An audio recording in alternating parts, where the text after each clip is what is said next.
Good morning, good morning, good morning friends, sales warriors, sales elite. Kembali bersama dengan saya Eloy Zaluku dari Capstone Asia Servitama CSA dan Center for Theocentric Motivation and Leadership. Salam hangat dari studio Sales Warrior Zone, Achieving Greater Sales Success. Topik kita pagi ini adalah Radical Prospecting. Kita mulai dengan kesimpulan berikut ya. Ayo konsentrasi penuh, dengarkan baik-baik. No prospecting, no closing. No closing, no money. No money, no business baby. Artinya, malas sales prospecting, ya nggak ada sales closing. Nggak ada closing, ya nggak ada uang. Nggak ada uang, ya nggak ada bisnis. Karena itu, untuk meraih target penjualan atau minimal survive, artinya bertahan dalam kondisi ekonomi dan bisnis yang semakin menekan dan semakin menantang seperti saat ini, friends, tidak bisa tidak. Kuncinya adalah prospecting. Saya menyebutnya radical prospecting. Friends, bagaimana caranya? Dengarkan nasihat dari Jeb Blount. Dia adalah seorang pelatih sukses dunia.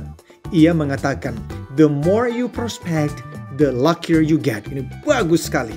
The more you prospect, the luckier you get. Artinya, semakin banyak kegiatan prospecting yang Anda dan saya lakukan, semakin beruntunglah kita.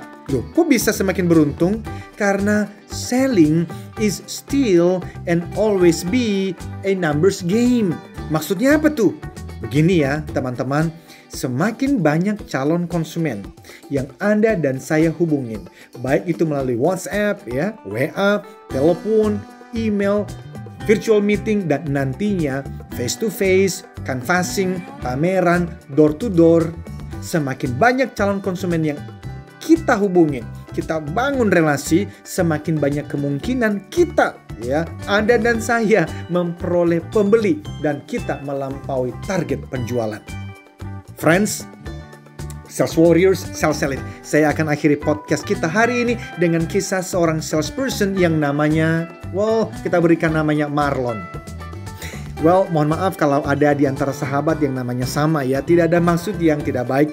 Ini hanya contoh saja supaya lebih mudah untuk kita mengerti.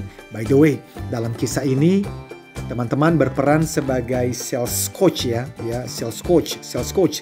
Begini ceritanya. Suatu hari di awal bulan, Marlon menghubungi Anda untuk meminta nasihat. Dia menjelaskan bahwa dia sedang frustasi berat karena hasil penjualannya payah dan dia sedang membutuhkan tips yang bisa membantu dia bisa closing beberapa proyek dalam bulan itu. Nah, kenapa? Karena pada akhir bulan tersebut penentuan apakah Marlon akan menerima bonus 3 bulanan atau tidak, dan pengakuannya kemungkinan besar sih nggak dapet. Karena sampai saat itu saja pencapaiannya baru 50%. Berat banget dia bilang bisa mendapatkan 50% dalam waktu 1 bulan. Tetapi dia sangat butuh uang itu, makanya dia telepon Anda sebagai seorang sales coach untuk meminta pendapat. Nah teman-teman, setelah berpikir sebentar, Anda kemudian bertanya, Marlon, ini hanya tanya saja ya.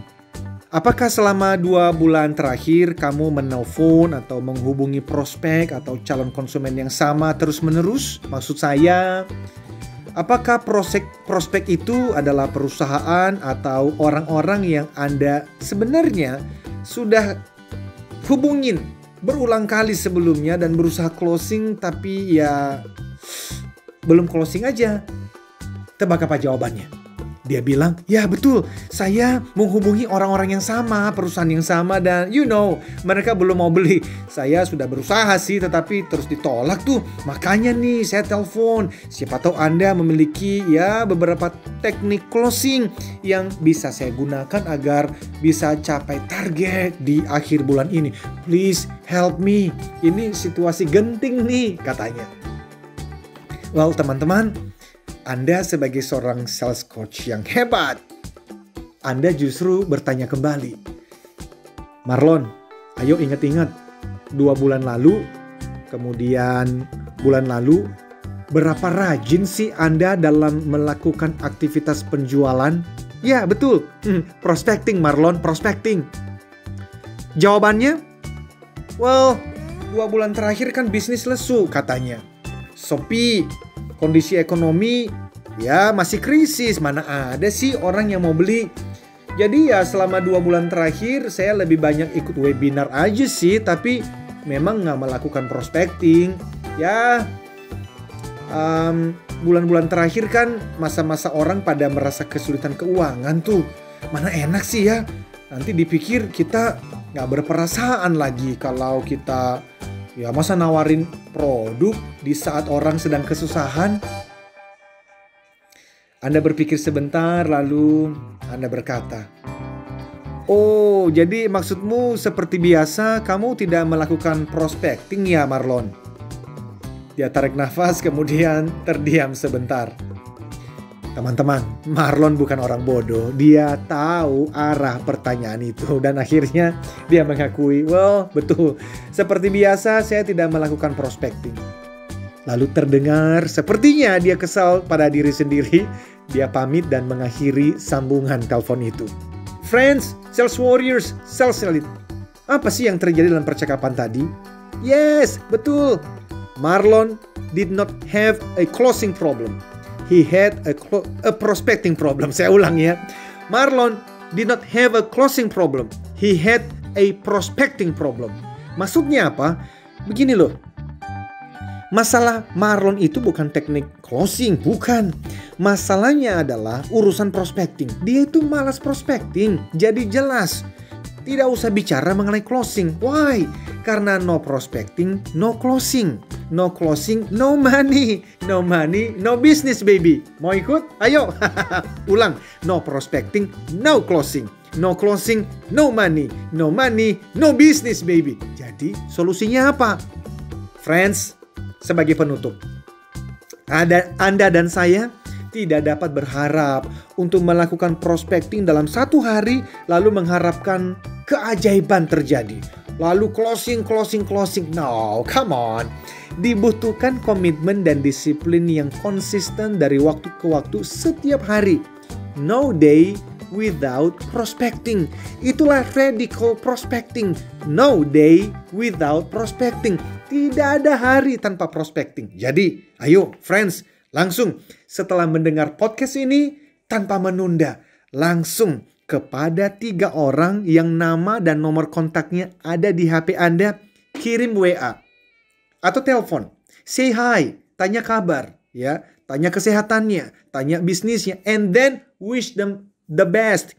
Friends, jangan langsung hard selling gitu dong. Jadi bangun relasi terlebih dahulu. Dan ketika nanti ya waktunya sudah memungkinkan, Anda bisa merasa ini waktunya untuk menawarkan produk, ya, menawarkan jasa, dan bahkan sampai closing, Anda bisa melakukan. Yang mana kita akan bahas itu di kesempatan-kesempatan berikutnya. Jadi yang paling penting bangun relasi dulu. Ya, dan nanti ya ketika kegiatan bisnis sudah full dibuka, ayo jalankan lagi pameran beserta prospecting aktivitas lainnya. Ingat ya, jangan biarkan apapun ya atau siapapun menghentikan Anda. Semakin banyak kegiatan prospecting yang Anda dan saya lakukan, yes, Anda dan saya akan semakin beruntung. Why? Because the more you prospect, the luckier you get. Semakin banyak kegiatan prospecting yang Anda dan saya lakukan, semakin beruntunglah kita. So, do it now.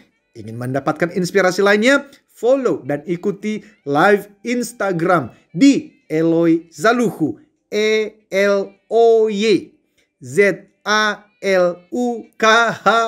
Dan subscribe di YouTube channel Eloy Zaluhu. Until then, compete on value, not price.